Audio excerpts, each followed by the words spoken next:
I'm proud to tell you that this video is going to be brought to you by G Fuel, and by using my affiliate link in the pinned comment and in the description box, you'll not only be helping support the channel since it's a affiliate link. I do get a small commission for each sale that's made, so I don't get anything unless you guys purchase it. However, you'll also be able to get some really cool anime themed merchandise as well as energy tubs and different energy formulas. I personally use G Fuel a lot, and when it comes to anime, there's a plethora of different anime to choose from. Dragon Ball Z, Naruto, My Hero Academia, Mobile Suit Gundam, Attack on Titan, and so many other series are available on the website in the form of energy formulas packed with all the vitamins that you need and just enough caffeine to get you going for your day. Right now, G Fuel is running a 25th anniversary campaign for Neopets. Step into the magical world of Neopets and celebrate 25 years of adventure, friendship, and fun with Neopets' 25th anniversary G Fuel Golden Berry Energy Tub. You are not going to be disappointed in the flavor with this one. Absolutely worth every penny for it. I mean, come on, it's called the Great Golden Slushy. Scoutmaster Jigen definitely approves of this one. Which, most importantly, this cannot be understated. Unlike a lot of energy products that are out there, there is no crash and there is zero sugar. Two really huge selling points of why I personally support G Fuel. In typical anime fashion, I am going to need you guys to send me your energy by clicking the affiliate link in the description and in the pinned comment. And when you do so, make sure to use my promo code KAGE to get yourself a discount.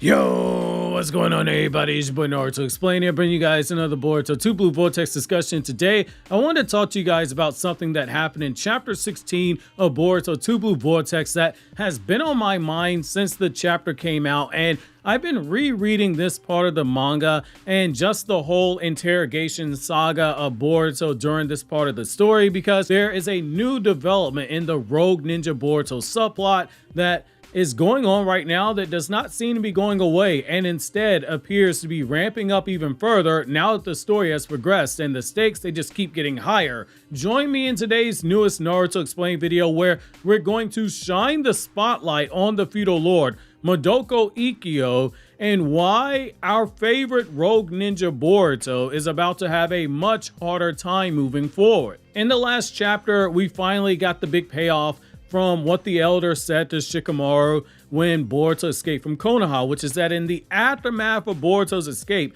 the elders, they were extremely pissed off with Shikamaru, going so far as to say that they wasted what is going to be viewed as their one chance to kill Boruto. It was something even Kawaki felt was going to be certain to be the case. He knew that whatever Boruto said, the elders, they were going to have Boruto killed once they got all the information they needed about the awakened Shinju. It felt like all the walls, they were beginning to close in on Boruto after 3 years of running away, and this time they would truly be no way for him to escape. In short, his time, it had finally come. His time, it was now. The elders, they warned Shikamaru that the feudal lords, as in plural, would not be happy with the situation, with the elders saying that there would be consequences from this failure, even though Shikamaru stated that he was going to launch a manhunt. It's not just the feudal lord of the Land of Fire who wants Boruto's head, it's all of them, and we saw as much in the flashback of chapter 13,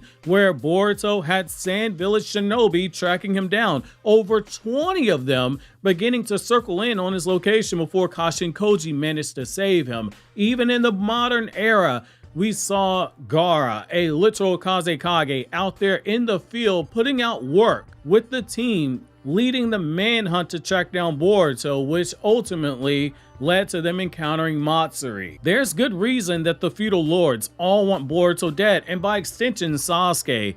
They all believe the lie that Kawaki told them and the lie that Ada verified as being true, which is that Boruto killed Naruto and Hinata. Nobody is going to doubt the Hokage's son when he says this, especially when prior to Omnipotence being casted, the Hokage's child was running around battling his accused killer alone with nobody nearby, and the accused killer was refusing to answer if Naruto was dead or alive. All that heat that belonged to Kawaki got transferred onto Boruto when Omnipotence happened, and Kawaki, he knew as much, and he chose to tell the lie and force Ada to confirm the lie as something that she saw happen with her Senrigan, which Konoha had been witness being increasingly reliant upon her powers. Killing Naruto isn't just killing a Hokage. Now, this is no disrespect to any Hokage before him, though there's going to be somebody that's like a Hashirama or Tobirama fan who's going to get all wet in the panties when I say this and get super pissed off. But it's pretty much to be expected that when someone becomes Hokage, they end up dying on the job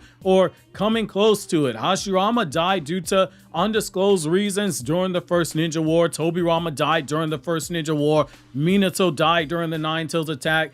Hiruzen died fighting Orochimaru. Tsunade almost died protecting the village from the full power of the Deva Path, who had the concentrated power of all 6 paths of pain. Kakashi was almost given the Obito treatment when that meteor came crashing down towards the village, and Kakashi almost got a hard rock slammed into him before Sasuke came to the rescue. Even Naruto had a few close encounters with death as Hokage.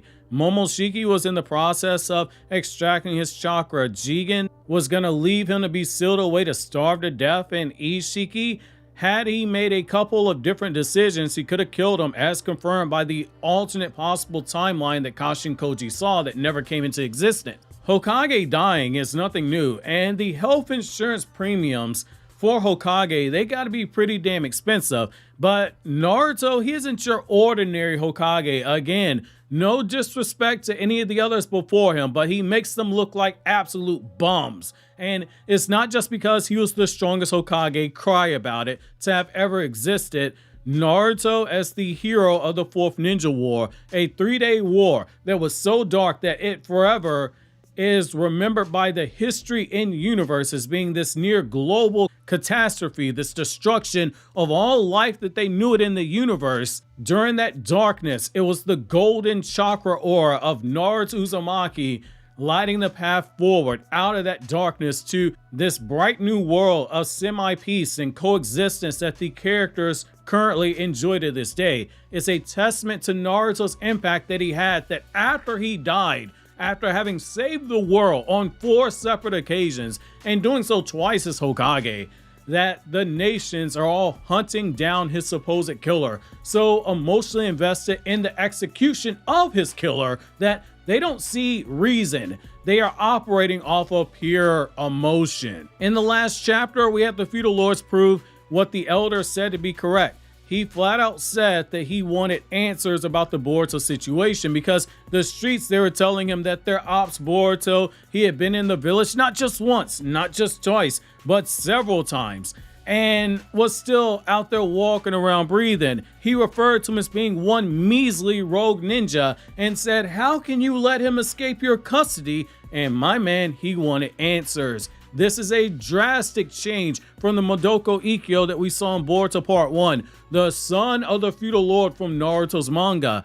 This version of Madoka Ikkyo, he is more angry, and it's to the point that he's throwing around his authority in the village itself.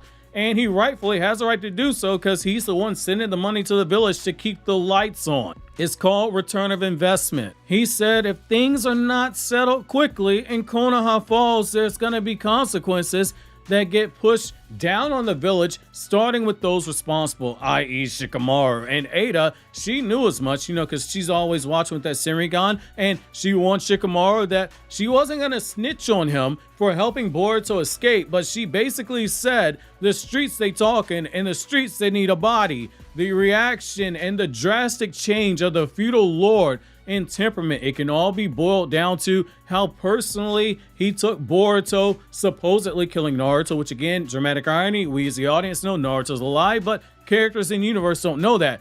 And that's all because Ikkyo and Naruto, they have a close relationship, which gets explored extensively in the Shikamaru Shinden Morning Cloud story set in the Boruto era, which I've covered from start to finish here on the channel for those you guys who want to learn more. His reaction, it makes sense, and his debut in Boruto 2 Blue Vortex, it makes me go back to something that we were told prior, which is that Ikimoto, he had plans for a certain legacy character to make his debut in the Boruto story. That character being Kakashi Hatake, the 6th Hokage, who despite being in the anime, has never ever shown up in the Boruto manga series. The presence of Ikkyo, now that opens up the door to something like that happening because he is directly calling into question the capability of Konoha to capture Boruto and kill him.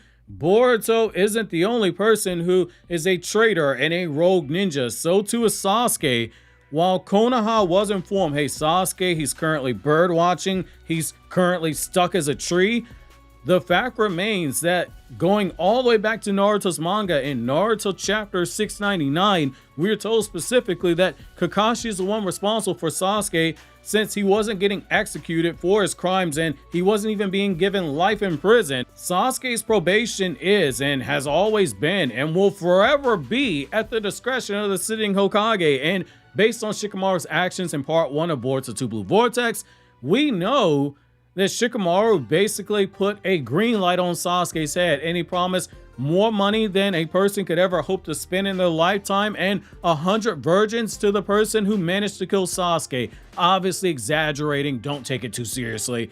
If the current Hokage ends up proving to be incapable of tracking down Boruto, then the Hokage before Naruto is the one the feudal lord's gonna turn to, a Hokage who also happened to be a former Anbu Black Ops. That line about there being consequences, it is huge, and Shikamaru, he is currently running on thin ice.